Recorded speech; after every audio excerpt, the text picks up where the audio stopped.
오늘 말씀드렸던 것처럼요, 세상을 바꾼 것에 세 가지가 있다 그래요, 역사상. 첫 번째가 뭐라 그랬죠? 전쟁입니다. 두 번째는 혁명이고요. 세 번째는 역병이라 그래요.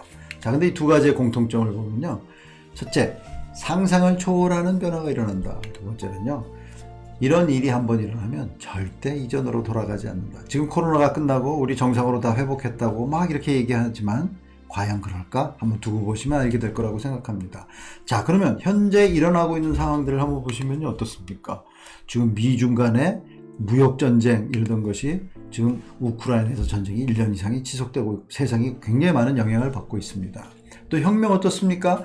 이제는 IT 쪽에서도 과감하게 혁명이라는 단어를 쓰기 시작하더니 이제 챗GPT라는 게 나오면서 세상을 정말 흔들 것 같은 분위기를 느끼고 있죠. 코로나 코비드-19으로 인해서 우리 정말 한 3년 세계가 거의 올스톱하는 그런 정말 해괴망측한 상상도 못했던 일을 겪었습니다. 자, 그럼 이 일들이 왜 이렇게 일어나고 있는지 최소한 우리 하나님을 믿는 우리 크리스천들은 어떤 의미에서 생각을 해봐야 될까요? 성경에서 그 답을 찾아볼 필요가 있다고 생각합니다.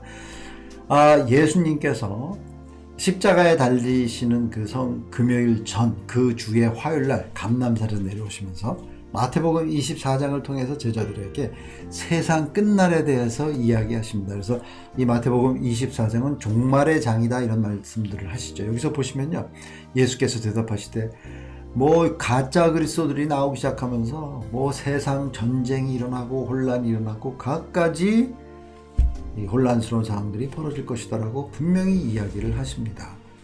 또 여러분들 잘 아시는 계시록을 보시면요, 계시록 6장부터 시작돼서 막 첫 번째 인을 띌 때 흰 말이 나타나고 붉은 말이 나타나고 그 다음에 검은 말이 나타나고 또 청황색 말이 나타나고 이런 회개한 일들이 생기는데 다 의미들이 있는 것들이 바로 우리가 지금 눈앞에서 겪고 있는 이런 일들이라고 분명히 얘기할 수 있을 것입니다. 이렇게 혼란스러운 상황, 또 앞이 보이지 않고 이게 정말 이런 일들이 일어날까? 어떻게 이런 일들이 일어나지? 이러한 상황에서 우리 크리스찬 리더들은 도대체 무엇을 중요하게 생각할까요? 첫 번째는요, 아마도 크리스찬다운 삶을 살고 있는가 들여다봐야 될 것입니다. 이 답을 하려면 크리스찬다운 삶이란 도대체 무엇일까? 이걸 설명할 수 있어야 되겠죠? 또 무엇이 중요하고 어떻게 무엇을 실천해 나갈 것인가, 이를 점검해 보는 시간이 되어야 됩니다. 자, 그럼 첫 번째, 크리스천으로서 우리는 어떤 관점을 갖고 살아야 될 것인가 한번 들여다보시기 바랍니다. 자, 세상은요 정말 사악해지고 있습니다. 2016년부터 시작된 이 4차 산업혁명이라는 발음은요, 그때 가만히 깊은 레벨로 들여다보면 이 4차 산업혁명을 리드하는 사람들의 핵심은 뭐였냐면, 이제 인간이 신의 영역으로 들어가는 시대가 되었다라는 메시지였습니다. 돌이켜보면은 이 중세시대가 끝나고 또 그 인본주의가 싹트고 과학적인 사고가 싹트고 산업혁명이 일어나고 이 연장선상에 본다면 이러한 일도 결코 이상한 일이 아니다, 이렇게 생각할 수 있습니다. 자, 그러면 우리가 한번 던져야 되는 질문이 있습니다. 우리가 던지는 질문이기도 하지만 세상이 크리스찬인 우리들에게 던지는 질문이기도 합니다. 자, 인간이 신의 영역으로 들어간다는 지금의 상황은 과연 성경적인가? 성경적이라면 성경 어디 써 있는가? 지금 변화를 주도하는 세력은 사단적인가? 아니면 인류 평화를 위하는 평화주의적인가? 만일 성경적이라면 나는 세상을 단절하고 나를 어떻게 지켜야지? 그게 맞는가? 또 신앙은 신앙이고 세상의 변화에 적응하지 해야 되지 않나? 또 세상 속에서 어떻게 나를 보호할 수 있을까? 세상의 변화에 열심히 적응하며 신앙을 지켜나갈 방법은 무엇일까? 등등 이러한 정말 대답하기 쉽지 않은 여러 질문을 우리 스스로 해보면서 답을 찾아가는 노력이 필요할 것입니다. 성경에 보면 크리스천이라는 단어가 어디에 나올까요? 딱 한 군데 나옵니다. 사도행전 11장에 보면 안디옥에 흩어져 있던 사람들이 예수를 추종하는 자들, 그래서 그때부터 그리스도인이라 불렸다, 이렇게 나오는데요. 자, 그러면 그리스도를 추종하는 우리 하나님의 자녀들, 지금 우리 크리스찬들은 이러한 답을 어디에서 찾아야 될까요? 바로 주님이 우리에게 주신 성경 말씀에서 찾아야 됩니다. 자, 우리에게 방향을 제시하는 여러 가지 말씀이 있는데요. 다니엘서에서 세상이 말세가 되면 지식이 더하고 사람들의 왕래가 잦을 거라고 이야기합니다. 창세기를 보면요, 그 타락하고 그럴 때 보면 전부 다 하나님같이 되려고 하는 마음을 사단이 하와를 꼬드기는 것입니다. 호세아에서는 우리의 백성이, 하나님의 자녀들이 하나님에 대한 지식이 없어서 망한다. 마태복음에 보면요, 이 말세가 되면 할 수만 있다면 모든 수단을 강구해서 선택된 하나님의 자녀들이라도 미혹할 것이다 라는 말씀을 하십니다. 그리고 또 예수님께서요, 말세가 되면 세상 사람들은 그 끝에 대해서 별로 관심이 없다. 마치 노아의 때에 노아가 그렇게 방주에 들어오라고 했지만 들어오지 않고 세상 다 먹고 사는 일에 바빠서 그럴 때와 같다 이렇게 말씀하십니다. 그럼 뭘 얘기할까요? 이 세상 끝에 대해서 이러한 변화가 일어날 때 지식이 많아질 것이고 왕래가 많아질 것이고 사람들은 좀 더 하나님처럼 되고자 할 것이고 또 대부분의 사람들은 구원에 무관심하고 그리고 믿는 사람들마저 미혹하는 일들이 대단히 많이 일어날 것이다 라는 말씀을 주십니다. 또 한편으로 우리가 좀 긍정적인 말들을 보면요, 베드로전서에 보면요, 우리 하나님의 자녀들은 청지기 같은 삶을 살아야 된다. 그리고 데살로니가전서에는 주님 오실 때까지 우리가 육과 혼과 영을 잘 보존해야 된다. 사도행전 1장 8절에 보면요, 주님이 승천하시면서 우리한테 주신 사명, 세상에 전해야 한다. 세상을 가면서 우리가 주님의 증인이 되어야 된다고 말씀하십니다. 다니엘서 보면요, 옳은 대로 인도하는 사람들은 별과 같이 빛나리라, 이런 단어가 있습니다. 말들이 있습니다. 다니엘서 12장을 보면요, 많은 사람을 옳은 대로 돌아오게 하는 자, 즉 우리가 전도하고 선교함으로써 다른 이런 미혹에 빠질 수 있는 여러 많은 사람들이 하나님께로 돌아오게 한다는 영원토록 빛나리라, 이런 또 희망적인 말씀을 주시기도 합니다. 즉 믿음의 사람은 성경적 가치관을 가지고 살아야 된다, 이렇게 해석할 수 있을 것입니다. 그럼 여기서 우리가 던져야 되는 질문은 바로 신앙인으로서 가치관을 점검해 봐야 된다는 것이죠. 가치관이라고 하는 것은 무엇을 가치 있게 보느냐, 즉 우리가 사물을 보거나 상황을 볼 때 이것을 어떻게 판단하느냐, 그거에 따라서 우리의 행동이 바뀌게 될 것입니다. 곧 우리의 삶이 바뀌게 되는 것이겠죠. 그래서 많은 사람들이 이 가치관을 어떻게 정리하느냐, 세 가지로 정의를 합니다. 첫 번째, 삶의 의미, 내가 이 세상에 태어난 이유는 무엇인가 하는 삶의 의미입니다. 그래서 우리가 보통 사명이라고 이야기 많이 하죠. 그리고 도대체 언젠가는 죽을 텐데 우리가 그 의미를 이루기 위해서 무엇이 될 것이냐, 보통 비전이라고 이야기합니다. 그리고 그 비전을 이루어가기 위해서 그럼 내가 지금부터 어떻게 살아야 될 것이냐, 우리가 보통 인생의 핵심가치 이런 이야기들을 합니다. 좀 쉽지 않죠? 자, 그러면 크리스천은 어떨까요? 마찬가지 아닐까요? 신앙인은 왜 나를 창조하셨을까? 하나님이. 그리고 그럼 나는 무엇이 되어야 될까? 그리고 어떻게 그것이 되어야 될까? 다시 말하면 어떻게 창조 목적에 맞게 살 것인가를 한번 정의해 본다면 우리 크리스찬의 가치관도 정의해 볼 수 있겠죠. 다시 말하면 하나님이 나를 창조하신 창조의 이유, 그리고 창조의 목적, 그 다음에 하나님이 나를 자녀 삼으신 구원받은 하나님의 자녀가 되려면 어떻게 해야 될까? 그리고 그러기 위해서 어떻게 이 삶을 살아야 될까? 삶의 원칙과 기준을 정의해보면 바로 이게 크리스찬의 가치관이 되겠죠. 이제 창조 목적에 맞는 삶이란 도대체 무엇일까요? 답은 성경에서 찾아야 되겠죠. 성경에 하나님이 우리를 왜 창조하셨는지 여러 가지 구절이 나옵니다. 대표적인 구절 몇 가지만 보시면 이사야서 43장 7절에 보면 하나님이요, 하나님의 영광을 위해서 인간을 창조했다, 이렇게 말씀을 하십니다. 그리고 43장 21절 보면요, 하나님이 나를 찬송하게 하기 위해서 내가 만물과 인간을 창조했다, 이렇게 이야기했습니다. 이것을 깨달은 바울은 로마서 9장 5절에서요, 세세에 찬양받으실 하나님이시다. 골로새서 1장 16절에서는요, 만물이 다 그를 위해서 창조되었다. 창조 목적에 맞는 삶이라는 것은요, 하나님이 자신이 영광을 받으시기 위해 우리를 창조하셨다. 하나님은요, 내가 너희를 위해서 내가 존재하는 게 아니다 라고 끊임없이 말씀하십니다. 그게 바로 구약의 수많은 이야기의 핵심 중에 하나가 바로 창조의 목적에 관한 이야기입니다. 그럼에도 불구하고 특히 이스라엘 민족을 중심으로 모든 인간은 이것을 처음부터 위배해 왔습니다. 자, 두 번째는요. 하나님께 영광을 올리는 삶이란 도대체 어떤 삶을 이야기할까요? 첫 번째, 창조주 하나님을 인정하는 삶입니다. 창조주에 대한 인정. 두 번째, 내 자신이 철저하게 피조물임을 인정하는 삶을 이야기합니다. 세 번째는요. 이 땅에 오셔서 우리를 구원하시고 우리에게 사명을 주시고 다시 오시겠다고 약속하고 하늘로 승천하신 그 주님이 우리 보고 이 세상에서 하라고 지시하신 사명을 순종하는 삶입니다. 다시 말씀드리면 하나님께 영광을 올리는 삶이란 인정 순종하는 삶을 이야기합니다.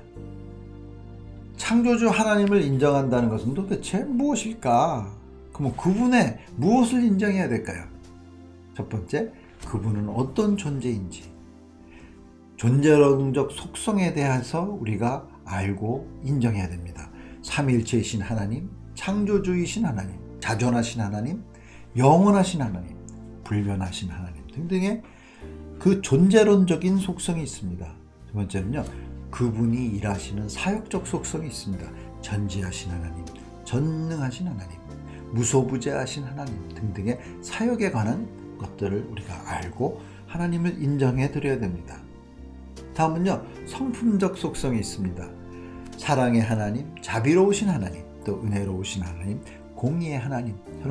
우리가 사랑하는, 우리가 인격적으로 찬양드리고 교제해야 되는 그 하나님은 어떤 분인가 하는 성품적 속성을 우리가 알고 인정해야 되는 삶을 말합니다.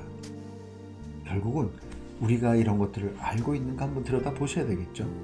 자, 그럼 피조물인 나를 인정한다는 것은 무엇일까요? 첫째, 원죄로 인해서 죽을 수밖에 없는 나이입니다. 창조 목적에 부합된 삶을 살아야 하는 나이지만 항상 지키지 못하는 나이입니다. 예수님이 산상수훈에서 말씀하신 팔복의 삶을 살아야 하지만 단 하나도 지키고 수행할 수 없는 나이입니다. 생사회복이 하나님의 장중에 있다는 것을 분명히 알고 나는 아무것도 아니라는 것을 인정할 수 있는 나이입니다. 다른 피조물들이 창조 목적대로 살도록 가이드해야 하는 것을 항상 인정하는 삶을 살아야 할 것입니다. 순종하는 삶이란 도대체 뭘 얘기할까요? 첫 번째는요, 하나님이 우리에게 주신 지상계명입니다. 지상계명 안에는 수직계명과 수평계명이 있습니다. 수직계명은 뭘 얘기할까요? 내 마음을 다하고 목숨을 다하고 뜻을 다하고 주 너의 하나님을 사랑해야 된다. 두 번째는 수평계명입니다. 하나님을 사랑하는 그 사랑을 가지고 우리 이웃을 사랑해야 된다. 그리고 지상사명은요, 마태복음 28장에서 이렇게 말씀하셨습니다. 그러므로 너희는 가서 모든 족속으로 제자를 삼아 아버지와 아들과 성령의 이름으로 세례를 주고 내가 너희에게 분부한 모든 것을 가르쳐 지키게 해야 된다. 그러니까 너희들은 가라, 세례를 주고 가르쳐서 지키게 해야 된다. 바로 이것을 실천하는 그 삶이 지상사명에 순종하는 삶이 될 것입니다. 우리가 이 무엇을 순종해야 되는지 알고 있는가 들여다 보셔야 됩니다.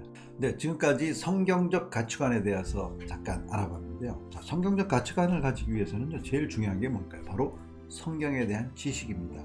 이런 성경에 대한 지식이 쌓여야 이게 나의 명철이 되고 그리고 나의 지혜가 되어서 내 삶이 바뀌게 될 것입니다. 자, 성경에 대해서는요, 교회를 다니는 사람이든 또 비크리스찬이든 간에 성경에 대한 많은 의문을 가지고 있습니다. 잘 표출은 못하지만요. 어떤 의문들이 있을까요? 성경을 정말 하나님이 주셨을까? 성경에서 말하는 하나님은 과연 누구실까? 하나님, 예수님, 성령은 도대체 어떤 관계일까? 예수님이 태어나신 그 족속인 유대인들은 왜 예수님을 인정하지 않을까? 등등의 의문들을 많이 갖게 됩니다. 자, 그렇다면 이 의문들에 대해서 크리스천 리더들인 여러분들은 어떻게 설명하시고 그 설명하기 위해서 어떻게 답을 얻으시겠습니까? 그리고 어떻게 불신자들에게 이런 것들을 설명하실 수 있겠습니까? 자, 그렇다면 성경의 주제는 구체적으로 무엇을 이야기할까요? 성경의 주제는요, 바로 예수 그리스도를 통한 구원입니다. 어떻게 알 수 있습니까? 예수 그리스도라는 이름에서 알 수 있습니다. 마태복음 1장 21절에서 보면요, 아들을 낳으리니 그 이름을 예수라 하라. 이는 그가 자기 백성을 그들의 죄에서 구원할 자라고 정확히 이야기하고 있습니다. 또 요한복음 4장 24절에서 26절을 보면요, 여자가 이르되 메시아 곧 그리스도라 하는 이가 오실 줄 내가 아노니 그가 오시면 모든 것을 우리에게 알려주시리라 했을 때 예수님께서는 그 메시아가 나다 이렇게 말씀하십니다. 여기에 우리가 굉장히 중요하게 신경을 써야 될 것이 바로 예수 그리스도입니다. 예수만 따로가 아니고 그리스도만 따로 아니라는 거죠. 그 구원의 주 그리스도는 바로 예수님이시다. 이 부분이 가장 중요한 포인트입니다. 성경은요, 그 방대한 양을 통해서 어떤 이야기가 흘러가고 있을까요? 성경은 태초라는 이야기로 시작합니다. 1장 1절에 어느 태초에부터 하나님이 창조의 사역을 시작하십니다.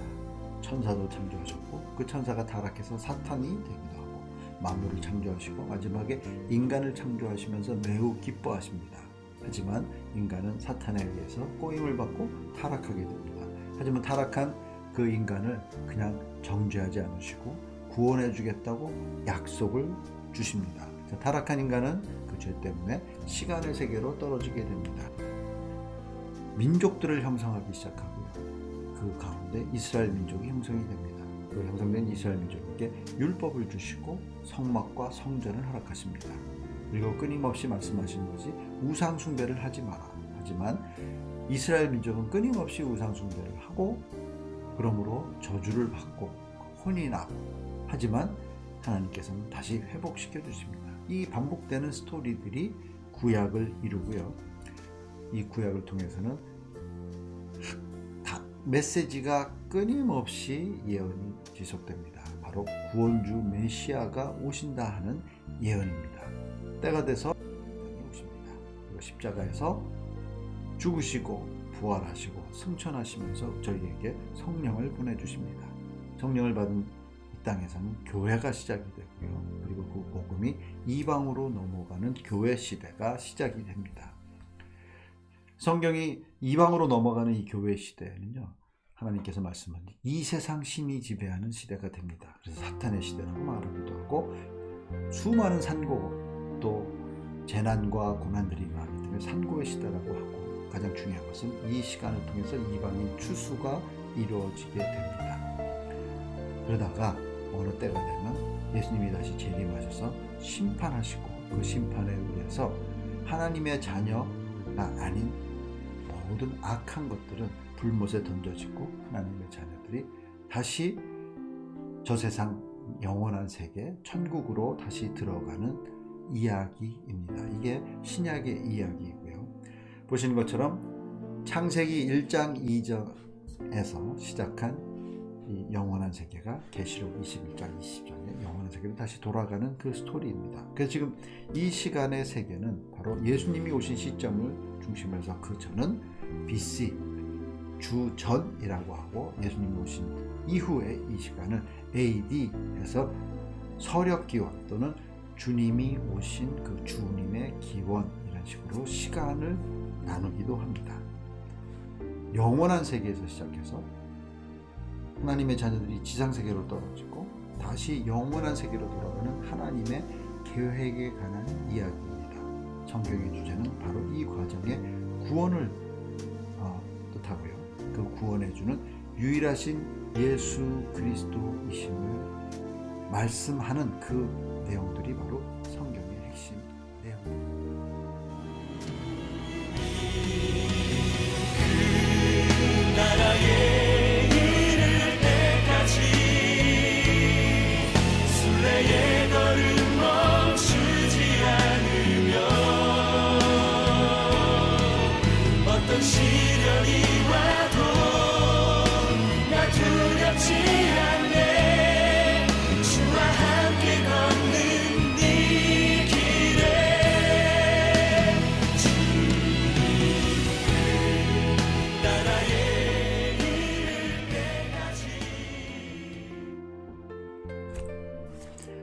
자, 조금 더 구체적으로 한번 자세히 한번 들여다보기 위해서는요.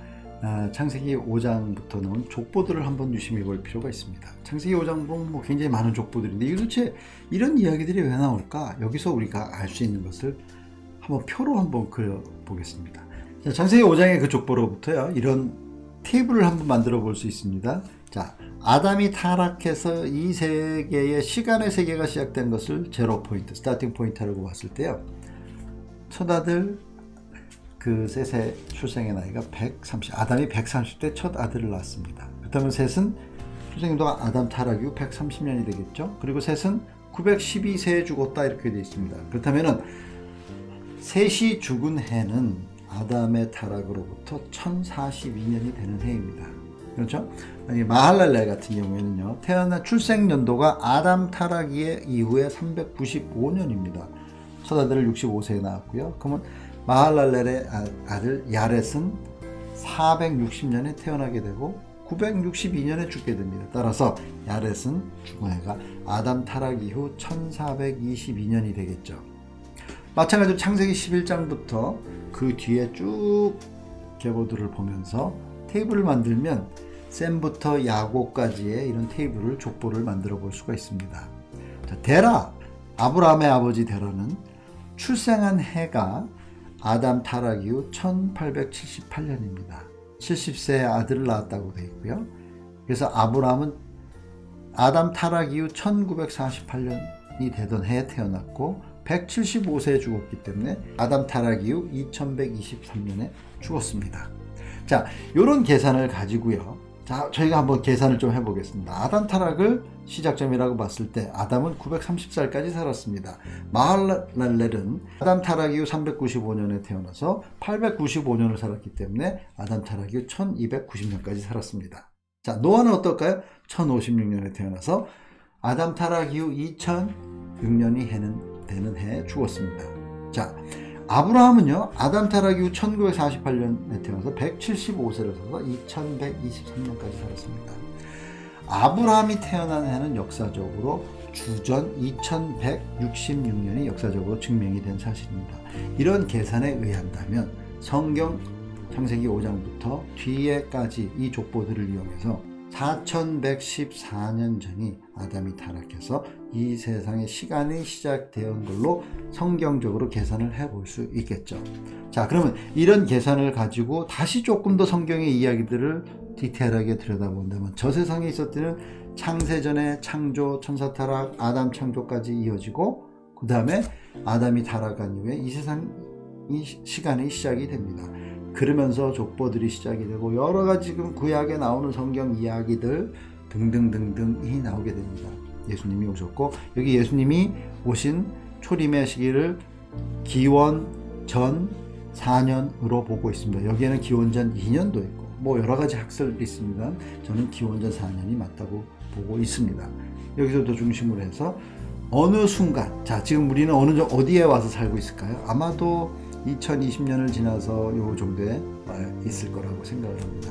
그럼 언젠가 이제 거의 마지막 때가 되었다는 것이죠. 그때 하늘에서 예수님이 공중 재림하게 되시고, 성경적으로 볼 때, 그리고 공중 혼인잔치를 치르시고 땅에서는 7년 환란이 일어납니다.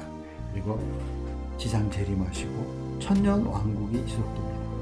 그리고 천년 왕국이 끝날 때 이제 마지막 심판이 일어나고요. 그 심판에 의해서 저 세상과 천국, 저 세상, 그 다음에 신천신지로 가는 그룹과 영원한 불못으로 가는 이 존재들이 나눠지게 되겠죠. 이 그림은요, 참고하실 것이 역사적 전천년 종말론을 베이스로 한 그림입니다. 만약에 여러분들이 종말론에 대한 그 다른 이론을 갖고 계시다면 조금 달라질 수는 있겠죠. 상징적으로 보냐 문자적으로 보냐 하기 때문에. 그래서 전체적으로 이렇게 볼 때 결국은 저 세상에서 내려와서 저 세상으로 돌아가는 이 시간에는 의미가 있는 시간이다를 성경은 이야기하고 있습니다. 바로 이 시간의 세계는 바로 창조 목적을 회복하는 시간, 창조 목적을 회복해서 우리의 구원주신 예수님으로부터 구원을 받아서 저 세상으로 돌아가는 준비하는 시간.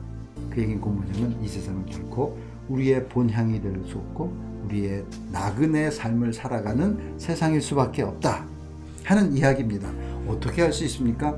성경에 그렇게 나와 있습니다. 고린도전서 2장 7절에 보면 오직 은밀한 가운데 있는 하나님의 지혜를 말하는 것으로서 곧 감춰졌던 것인데 하나님이 우리의 영광을 위해서 만세전에 미리 정하신 것이다. 다시 말씀드리면 저 세상, 이 세상, 저 세상의 계획은 만세전에 하나님이 미리 정하신 것이다. 이렇게 말씀하고 계십니다. 베드로전서에 보면요. 그는 창세전부터 미리 알림 받으시니라 이 말세에 너희를 위하여 나타내신 바 되었다. 누구를 말씀하십니까? 구원주 예수 그리스도를 말씀하십니다.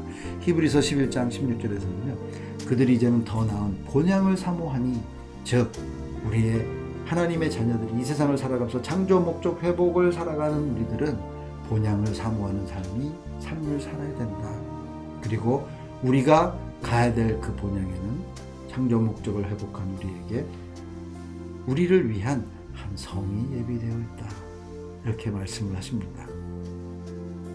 이 말씀을 들을 때 안에서 기쁨이 넘쳐나십니까? 자, 그러면 우리는 믿음을 가져야 됩니다. 성경에 대한 믿음, 하나님에 대한 믿음. 도대체 뭡니까? 무엇을 믿어야 된단 말입니까? 성경의 믿음이란 무엇인지 히브리서에서 정확히 이야기하고 있습니다. 그리고 믿음은 어떻게 생기는가까지 이야기하고 있습니다. 히브리서에서 11장에서 특히 말씀하시는 믿음은요. 믿음이란 뭘 믿는 것이냐? 반드시 하나님이 계시다는 것을 믿는 것이다. 두 번째는 그분은 자기를 찾는 자들에게 상을 주시는 분이시다 라는 것을 믿어야 된다. 비록 우리가 믿음은 보이지는 않지만 들리지는 않지만 그러한 믿음이 바로 바라는 것들의 실상이고 보이지 않는 것들의 증거다 이런 말씀을 하십니다. 그럼 믿음은 도대체 어떻게 생기는 것이냐? 고린도전서에 보면요. 믿음은 은사로 주어진다 이렇게 말합니다. 그러면 나한테 왜 은사가 주어지지 않을까? 이렇게 실망하실 필요는 또 없습니다. 마가복음 12장에 보면요. 내 마음을 다하고 목숨을 다하고 뜻을 다하고 힘을 다하여 너 주 너의 하나님을 사랑하라 하고 예수님이 말씀하십니다. 여기에 뜻을 다하고 힘을 다하라는 이야기는 뭡니까? 내 혼적인 육적인 힘을 다해서 즉 내 의지와 육체적인 노력을 다해야 된다 이 말이 되겠죠. 에베소서 2장 8절에 보면요. 너희는 그 은혜에 의하여 믿음으로 말미암아 구원을 받았으니 이것은 너희에게 난 것이 아니요 하나님의 선물이다. 즉 믿음은 하나님의 선물로 주어지는 것입니다. 여러분이 이 하나님의 선물을 인지하려면 여러분의 영이 깨어나셔야 되겠죠? 믿고 한번 의지를 발동해 보시기 바랍니다. 디모데후서 3장 15절에 보면요. 성경은 능히 너로 하여금 그리스도 예수 안에 있는 믿음으로 말미암아 구원에 이르는 지혜가 있게 하느니라. 즉 저 세상, 이 세상, 저 세상 즉 우리에게 주어진 창조 목적을 회복하는 이 세상에서의 삶에 구원에 도달할 수 있도록 우리에게 지혜를 주는 것은 바로 성경이다 이렇게 말씀을 하고 계십니다. 저희가 또 성경을 제대로 알아야 되는 이유 중에 하나가요. 이단에 빠지지 않기 위해서입니다. 자, 요번에 최근에요. 넷플릭스의 나는 신이다라는 프로를 통해서 지금 막 세상에 굉장히 좀 시끄럽게 되었습니다. 근데 가만히 보면요. 요번에 다른 그 시리즈에서도 4개 집단이 다 교회를 표방하고 십자가를 내걸고 있습니다. 자, 그렇다면 일반 사람들이나 심지어는 교회에 다니는 사람들도요. 도대체 이 교회가 뭐지? 이런 생각을 갖게 됩니다. 그중에 JMS에서 부총재로 계시던 분이 지금 탈퇴했죠. 거기 나와서 인터뷰한 내용들이 있어서 제가 한번 여기 따봤습니다. 보니까요. 이분이 이야기하는 게 기독교 계통 사이비 이단은 성경의 원뜻을 왜곡해 미혹한다고 설명했다. 일반인들은 성경을 잘 모르다 보니까 이단들이 가르쳐주는 대로 받아먹게 되고 그러다 보면 자기도 모르게 빠지게 되더라. 중요한 것을 지적을 했습니다. 결국은요. 이들이 노리는 것은 바로 교회에 있는 사람들입니다. 교회에 있는 사람들 중에 성경을 제대로 알지 못하는 사람들. 그렇다면요. 주위를 돌아보시면 교회 다닌다고 해서 성경을 다 알까요? 글쎄요. 크리스천 리더인 나는 성경을 제대로 알까요? 글쎄요. 그 얘기는 뭐냐면 내 주위에 있는 사람들 그리고 크리스천 리더인 나도 이들의 먹잇감, 사냥감이 될 수 있다. 크리스천 리더들이기 때문에 이단에 대해서 정확히 알아야 될 의무가 있는 것입니다. 이단의 판단의 기준은 기독론이라는 것입니다. 기독론은 뭡니까? 예수 그리스도에 대한 것입니다. 자, 그러면 예수 그리스도는 누구십니까? 구원의 주이십니다. 구원의 주에 대한 부분을 왜곡하고 그것으로 미혹한다는 것이죠. 왜 그렇습니까? 사람들은 다 구원받고 싶어 합니다. 결국은 성경은요, 기독론, 즉 그리스도 예수가 구원주이심이 핵심이 주제인 것입니다. 다시 말하면 성경의 이 주제를 제대로 알지 못하면 이단이 되는 것이고 이단에 빠질 수밖에 없게 되는 것이죠. 자, 그래서 성경에도 여러 군데에서 이단에 대한 이야기들을 많이 합니다. 마태복음 24장에도요. 예수님이 직접 너희가 사람의 미혹을 받지 않도록 주의하라. 많은 사람이 말세 내 이름으로 와서 내가 그리스도라 할 것이다. 베드로 후서에서도 백성 가운데 또한 거짓 선지자들이 일어날 것을 경고를 했고요. 요한 1서에도 보면요. 마지막 때라 적그리스도가 오리라는 말을 너희가 들은 것과 같이 지금 많은 적그리스도가 일어나고 있다. 이 이야기는 지금도 일어나고 있고 그러한 일들이 우리 주위에서 벌어지고 있습니다.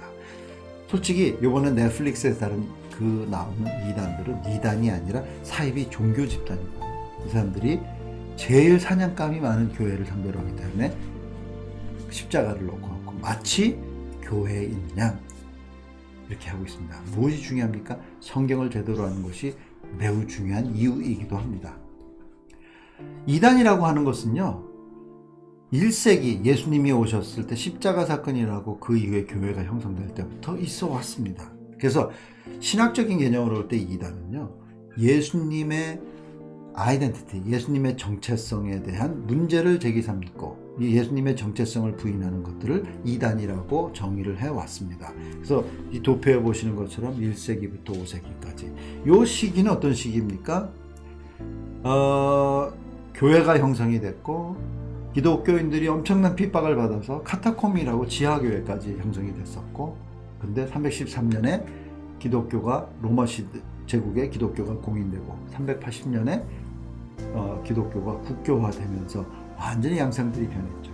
그래서 아래 보시면, 이 표 아래 보시면 로마 황제에 의해서 공의회라는 것들이 개처가 돼서 여기서 기독교에 대한 교리들을 정리하기 시작합니다. 그래서 아래표에 보시다시피요, 저희가 예배 때마다 고백하는 사도신경도요, AD 325년에 니케아 공의회라는 데에서 정리가 됐습니다. 즉 사도신경은 예수 그리스도에 대한 정체성에 대한 우리의 고백입니다. 그래서 신천지 같은 경우, 우리가 뭐 제일 잘 아는 신천지 같은 경우요, 보면은 이만희가 자기가 구원주라고 이야기를 하고 성경도 그대로 쓰고, 그 대신 성경은 그대로 쓰는 척하지만 이만희의 저서들을 쓰기도 했고요.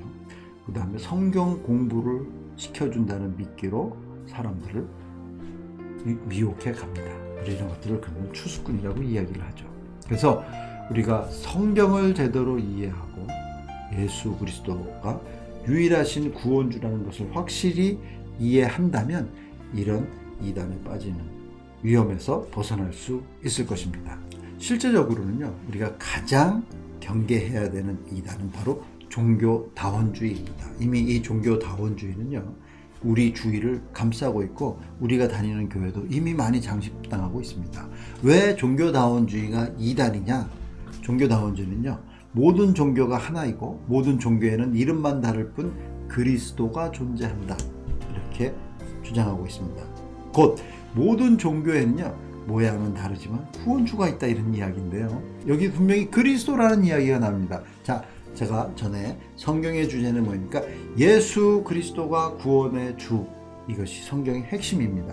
근데 종교다원주의에서 이야기하는 구원주는요, 예수가 빠진 그리스도입니다. 그러니까 기독교에 예수가 있듯이 다른 종교에는 기독교의 예수의 역할을 하는 구원주들이 있다, 이렇게 주장하면서 모든 종교는 같다, 그러니까 선교해서는 안 된다. 그래서 하나님의 선교라는 얘기는 무슨 얘기냐면 모두 다 하나님의 자녀고 모두 다 구원을 받기 때문에 자기의 종교를 다른 사람에게 전하거나 해서는 안 된다. 이게 하나님의 섬깁니다. 글자는 굉장히 좋게 보이지만 굉장히 위험한 사상이고요. 세계교회협이란 WCC를 중심으로 이 종교다원주의가 완전히 자리 잡게 되는데, 실은 종교다원주의 이 개념 또 이 정립은 로마 카톨릭에서부터 나오기 시작했습니다. 그것을 결정적으로 정한 게 제2차 바티칸 공회 1962년도에 이루어졌다고 합니다. 자, 여러분, 이미 세계의 많은 교회들이 종교다원주의에 이미 물들어 있습니다. 어떻게 보면은 예수님이 말씀하신 것처럼 세상의 이 조류들을 우리가 개인적으로 거스를 수는 없을지 모릅니다. 단 중요한 것은 끝까지 견뎌라. 그리고 우리의 육과 혼과 영을 잘 보존해라 하신 말씀처럼 우리가 보존할 수 있는 방법은 오직 성경에 대해서 정확히 알고 명철을 갖고, 그게 우리가 지혜가 돼서 정말 크리스찬다운 삶을 살 수 있도록 우리가 우리 자신을 지키는 것, 그것이 바로 우리가 이 험한 세상에서 우리를 지키고 저 세상으로 하나님의 자녀로서 당당하게 저 세상으로 다시 복귀할 수 있는 크리스찬이 되는 길이라고 생각을 합니다. 자, 세상은요 어지럽게 돌아가고 있습니다. 이단이 판치고 인간이 신의 영역으로 들어간다고 하고 있고요. 하지만 우리가 믿는 삼일체 하나님은 어떠한 일이 일어나도 여전히 전능하신 하나님이십니다. 세상이 그 자리를 흔들 때 우리는 믿음을 더욱 굳건히 하고 우리의 유일하신 구원주이신 예수 그리스도를 우리의 구원의 주로 삼고 성경을 이해하고 명철을 갖고 그 지혜를 얻음으로써 우리의 삶을 창조 목적에 맞는 삶을 살 수 있도록 살아가도록 노력하는 크리스찬의 자세, 그리고 주위의 우리 사람들에게 알리고 그들이 크리스찬의 삶을 제대로 살 수 있도록 하는 것이 바로 우리 크리스찬 리더들의 의무이자 사명임을 다시 한번 기억하는 시간이 되시기를 바랍니다. 요한복음 14장 21절에 보면요, 예수님께서 이렇게 말씀하셨습니다. 나의 계명을 지키는 자라야 나를 사랑하는 자니 나를 사랑하는 자는 내 아버지께 사랑을 받을 것이요 나도 그를 사랑하여 그에게 나를 나타내리라. 마태복음 28장에서는요, 그러므로 너희는 가서 모든 민족을 제자로 삼아 아버지와 아들과 성령의 이름으로 세례를 베풀고 내가 너희에게 분부한 모든 것을 가르쳐 지키게 하라. 볼지어다 내가 세상 끝날까지 너희와 항상 함께 있으리라 말씀하셨습니다. 여러분 힘내시고 예수 그리스도와 함께 세상 끝까지 같이 가시는 여러분의 삶이 복된 삶이 되시기를 축원합니다.